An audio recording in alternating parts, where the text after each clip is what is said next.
So the reason why, dahil 9% yung lagay kong oxidizing, kasi si madam may siya dating kulay na yan. So ito yung dating kulay niya. Actually niriban ko to last week. Yan. So napaliguan niya na. Tinignan ko na siya. Hindi kasi ako nagsasabay ng kulay pag pag nagre-ribbon, kasi gusto ko maging maayos yung aking ribbon bago ako magkulay. So yan, kaya 90% yung nilagay natin kasi may kulay na si madam. Ayan siya.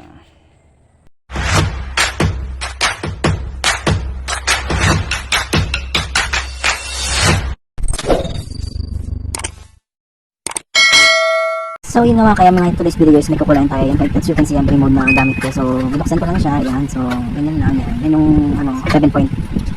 Ayan. So yung takip niya na yung gagamitin natin pang bukas sa ating kulay. Ayan. Kukulayan natin si Madam Deb dito sa Rosales. Si Madam Deb is teacher po sa Rosales. Ayan, so ginaganyan ko lang siya. So kailangan natin mag-gloves guys pag kukulay tayo ng hair dye, para hindi talaga yung kulay sa ating kamay. And then para hindi masyadong madisturb yung ating nails. Kasi yung ating nails is medyo malambot. Ayan, so naglagay din tayo ng kulay ng buhok ni Ma'am Deb. Ang nilagay kong solution is 9%. Yan. Based on sa mga tutorial ng mga tungod product, so kailangan 9% ng mga hair color ng mga ating client para kumapit yung ating kulay. Yan. Sabi, 1:1 tayo mga kaya niya. So naglagay ako ng yung serum na yan para di ma-damage yung buhok ni Madam. Mas mahal pa nga yan kaysa ang kulay. Yan. So nilagay ko lang dyan. Sang ganyan, 1:1 yan guys, oxidizing. And then, yung serum na yan din yung ating pang kulay. Color. Ilalagay lang natin na din. Mimix lang natin siyang ganyan. Yung pag ilalagay nyo na, mimix natin.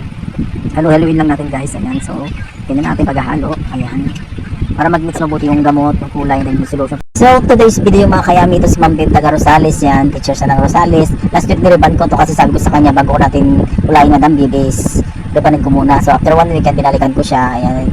Tapos ang nag-recruiting lang ako guys dahil yung gusto niya makulay, kulay is mapantay lang yung kanyang kulay sa baba. So, recruiting and sectioning lang technique nito guys para ma-achieve mo yung kulay na mapantay yung kanyang buhok. So, dati guys talaga nahihirapan ako mag-mix ng mga hair color dahil mas lalo na pag may mga hair color na yung natin na kukulayan natin, mahirap sa achieve. Pero ngayon medyo natututo ko sa TikTok ko. Ayun.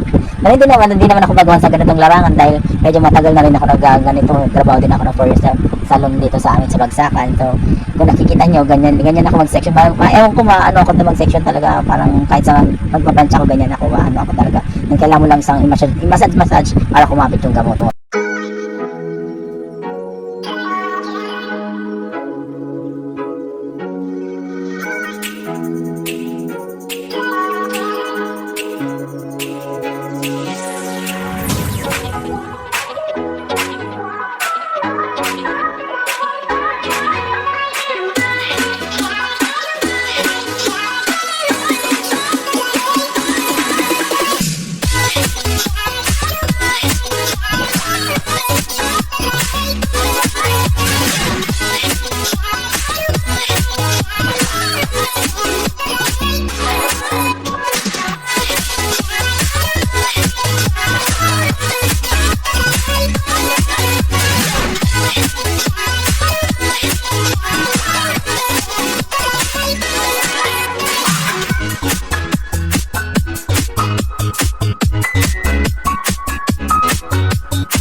So yan mga kayami, ito na ating finished product ko, 'di ba? Pantay na pantay ang kulay ni Madam. So yung kulay na yan mga kayami, si Madam ang namili. So in-order ko lang sa TikTok shop yan. Kung gusto niyo yung mga Bremod na product na sa TikTok shop, to check my yellow basket.